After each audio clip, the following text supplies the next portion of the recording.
Biz bаарыбыз böyle тазабыз. Ушул жерде отурганыбызда залдын ичинде азыр 50 адам отурабыз. Баарыбыз тазабыз деп өзүбүз сезебиз. Тазабыз деп сезебиз. Бирок ичиңерде эмне иш кылып атканыңарды өзүңөр билесиңер. Айрыкча жергиликтүү бийлик органдары, министрлер, урматтуу министрлерибиз, коллегаларым менен. Так, если кто-то не хочет работать в интересах государства, пожалуйста, дверь. Выходите, делайте бизнес, живите богато, радуйтесь, никаких вопросов.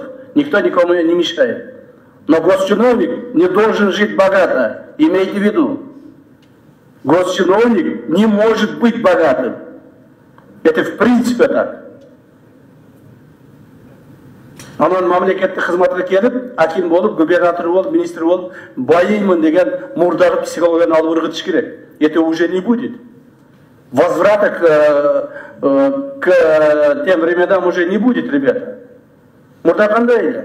Мамлекеттик кызматка келгенде акча берип келгендер көп болгон, билесиңерби? Акимдердин ставкалары бар эле, губернаторлордун, министрлердин ставкалары бар эле.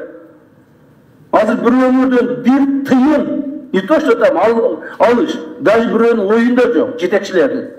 Жетекчилердин оюнда жок, бирөөлөр акча алыш. Так, следователь ошентип иште бергиледи. Иште бергиледи ошентип. Мына аким болуп келдиңер, лишь бы начинаете думать. Мэр болуп келдиңер, начинаете думать, как бы разбогатеть, где бы что-то взять. Аялыма машина алып берейин деп аракет кылып атасыңар. Так, маалыматтар бар. Балама үй алып берейин деп атасыңар Бишкектен, маалыматтар бар. Үй керекпи? Кайрылгыла. Кайрылгыла бул жака. Мына өкмөт башчысы кайрылгыла. Азыр мына президенттин өтө чоң жумушунун негизинде ипотекалар салынып атат. Бардык мамлекеттик органда иштегендерге үйлөрдү алып берейли, бала чакаңар үйлөр жасап берейли. Керек болсо ипотекадан алгыла 20 жыл, 25 жылга 0,2-0,4%.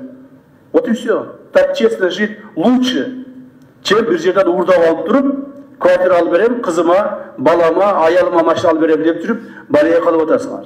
Ошону этият болуңуздар.